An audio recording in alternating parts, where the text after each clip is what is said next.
Over stimulation. ये एक ऐसी चीज है जो आज के वक्त में करोड़ों लोगों को धीरे धीरे अंदर से खत्म करती जा रही है और उनकी जिंदगी को बर्बाद, और लोगों को इसका अंदाजा तक नहीं है। कहीं आप भी तो इनमें से एक नहीं। Overstimulation is killing our brain. The number one thing that keeps people stuck in that kind of life is overstimulation. And more importantly, we're losing our ability to have time for ourselves. This is why this cycle is so addictive. आज से कुछ समय पहले तक आपकी लड़ाई अपने आप से थी, जहां आपको लगता था कि आप खुद को कंट्रोल कर लोगे, पर अब आपकी और आप ही के जैसे कई लोगों की ये लड़ाई खुद से नहीं बल्कि आपसे 1000 गुना ज्यादा smart app developers, data scientists, marketing experts, behavioural scientists, big massive social media companies और टेक जायंट से है। आप इन सारे प्रोफेशनल्स से लड़ रहे हो, पर आपको इसका अंदाजा तक नहीं है, क्योंकि यही ये प्रोफेशनल्स चाहते हैं। यही बड़ी बड़ी कंपनीज अपने हर ऐप को, आपकी लाइफस्टाइल को, आपके खाने को, कपड़ों को और हर एक चीज को इस तरह से डिजाइन करती जा रही हैं ताकि आप इनके ही प्रोडक्ट्स बार बार लगातार यूज करते जाओ, ताकि आपका माइंड स्टिमुलेट और ज्यादा स्टिमुलेट होता जाए और आप ओवर स्टिमुलेशन के जाल में फंस जाओ। इसे समझने के लिए हमें हिस्ट्री में थोड़ा पीछे जाना होगा। ईयर 1665 में आइजैक न्यूटन अपनी खिड़की से बाहर खड़े सेब से भरे एक पेड़ को देख रहे थे। अचानक एक सेब टूट जाता है और नीचे जमीन पर आ जाता है। हम सभी लोगों के लिए ऐसा होना कुछ खास नहीं है, पर न्यूटन ने सेब के ऊपर से नीचे जमीन पर गिरने तक की पूरी जर्नी को बहुत इंटरेस्ट के साथ देखा और ऑब्जर्व किया, जिससे न्यूटन ने लॉ ऑफ मोशन को क्रिएट करा और मॉडर्न फिजिक्स को बदल कर रख दिया। न्यूटन ने जब लॉ ऑफ मोशन डिस्कवर करा, वो कोई एक्सपेरिमेंट कंडक्ट नहीं कर रहे थे, ना ही वो कोई रिसर्च करके या ना ही वो पढ़ के अपने ब्रेन को इन्फॉर्मेशन से ओवरलोड कर रहे थे। वो तो बिना किसी रीजन के अपनी खिड़की से बाहर देख रहे थे। वो बोर हो रहे थे, बोर।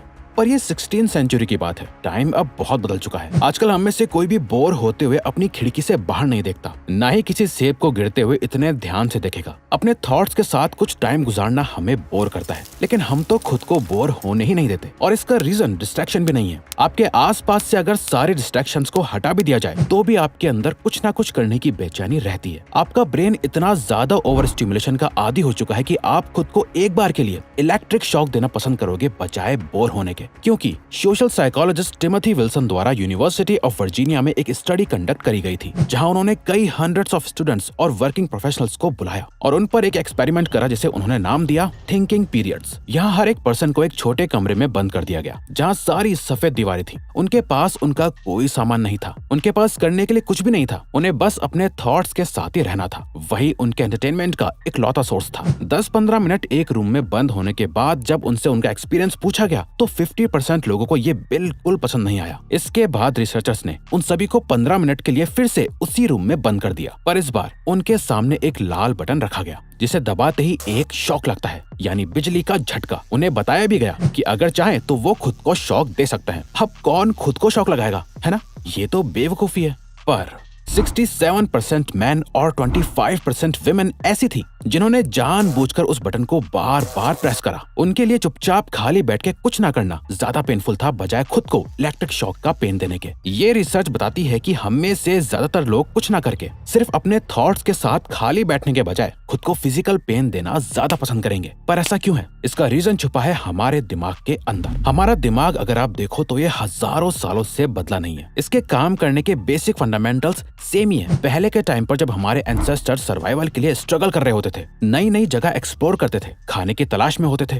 तो वो किसी भी शिकार को देख के एक्साइटेड हो जाते थे। रास्ते में अगर कहीं कोई फ्रूट या पानी भी मिल जाता था तो बहुत बड़ी बात होती थी। पर आज ये सब इतना कुछ एक्साइटिंग नहीं लगता। आज के टाइम पर social media, internet, virtual reality, AI, ये चीजें हमें एक्साइट करती हैं। पर पहले के टाइम पर हम जिस रीजन से किसी शिकार को या फ्रूट को देख के मोटिवेटेड फील करते थे, उसी सेम रीजन की वजह से आज हम इंस्टाग्राम, स्नैपचैट, फेसबुक, कोई जंक फूड, कोई न्यू ट्रेंड, चीजें एक्सेट्रा के लिए मोटिवेटेड फील करते हैं। और हमारा किसी भी चीज के लिए मोटिवेटेड होना डिपेंड करता है डोपामिन पर। अब आपने डोपामिन के बारे में ऑलरेडी बहुत कुछ सुन रखा होगा कि ये प्लेजर हार्मोन है, एक्सेट्रा एक्सेट्रा, लेकिन इसे बहुत ज्यादा गलत तरीके से पोर्ट्रे करा जाता है। लोगों को लगता है कि डोपामिन एक फील गुड केमिकल है। जब भी आप कोई प्लेजर को एक्सपीरियंस करते हो तो डोपामिन रिलीज होता है। डोपामिन की वजह से ही आपको प्लेजर फील होता है, पर ये पूरी तरह सच नहीं है, क्योंकि डोपामिन एक मोटिवेटिंग ब्रेन केमिकल है। डोपामिन सिर्फ रिवॉर्ड मिलने के बाद रिलीज रिलीज नहीं होता, बल्कि जब आपको रिवॉर्ड मिलने वाला होता है या आपके ब्रेन को लगता है कि अब इससे कुछ प्लेजरेबल फील होगा, तब भी ये रिलीज होता है। जब हमारे एंसेस्टर्स को कहीं एक हिरन दिख जाता था तो उनके माइंड में डोपामिन पहले ही रिलीज हो जाता था, जो उन्हें उसके पीछे भागने के लिए, उसे मारने के लिए मोटिवेट करता था। आज जब आप अपने फोन में किसी नोटिफिकेशन को देखते हो तो आपके माइंड में डोपामिन पहले ही रिलीज हो जाता है, जो आपको मोटिवेट करता है अपने फोन को यूज करने के लिए। और इस बात को समझना आपके लिए बहुत जरूरी है कि हमारा डोपामिन ही हमारी मोटिवेशन को कंट्रोल करता है, क्योंकि हम हजारों साल पहले के टाइम पर नहीं जी रहे।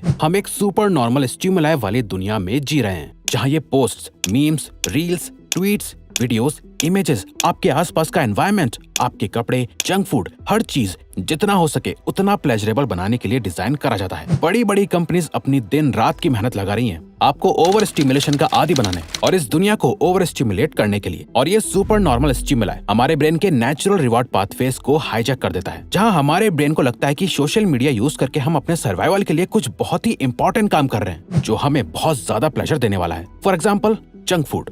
खाना हमेशा से हमारे सर्वाइवल का बहुत इंपॉर्टेंट पार्ट रहा है और उस टाइम ज्यादा खाने का मतलब था कि हम ज्यादा टाइम तक जिंदा रह सकते हैं और ज्यादा खाना मिलता था हाई कैलोरी फूड से, उससे पेट भरा भरा रहता था। इसीलिए आज के टाइम पर जंक फूड को इस तरह बनाया जाता है ताकि वो जितना हो सके उतना हाई फैट और हाई कैलोरीज से भरा हो। और जब हम एक बार पैक्ड चिप्स खा लेते हैं, हमारा ब्रेन इसे याद कर लेता है और जब भी हमारे सामने चिप्स का पैकेट आता है, हमारे ब्रेन में अपने आप बहुत सारा डोपामिन रिलीज होता है, जो हमें उसे खाने के लिए मोटिवेट करता है, जिसके बाद हम अपने डोपामिन सिस्टम के स्लेव बन के रह जाते हैं और हम वही करते जाते हैं जो ये हमें करने के लिए बोलता है। और इस मॉडर्न वर्ल्ड की बड़ी बड़ी कंपनीज इस बात को बहुत अच्छे से जानती हैं। Facebook, Nike, Snapchat, Coca Cola, YouTube, McDonald's, ये सारी $1 बिलियन कंपनीज बस एक चीज चाहती हैं कि आप इनका प्रोडक्ट यूज करते जाओ, बस। और इस चीज को पॉसिबल बनाने के लिए उन्होंने अपने प्रोडक्ट को, अपने एल्गोरिथम को, हर एक छोटी से छोटी चीज को इस तरह से डिजाइन करा है ताकि उनके प्रोडक्ट्स को यूज करने के लिए आपका डोपामिन रिलीज होता रहे, आपका ब्रेन ओवर स्टिमुलेट होता रहे और आप इन सब चीजों में हुक्ड रहो। तभी लोग इतना ज्यादा ओवर स्टिमुलेटेड हो चुके हैं कि अब वो किसी चीज पर ठीक से फोकस तक नहीं कर पाते, हमेशा थके हुए रहते हैं, सिर्फ और सिर्फ इस वजह से क्योंकि उनका brain in super normal stimuli के अकॉर्डिंग ही रिप्रोग्राम हो चुका है।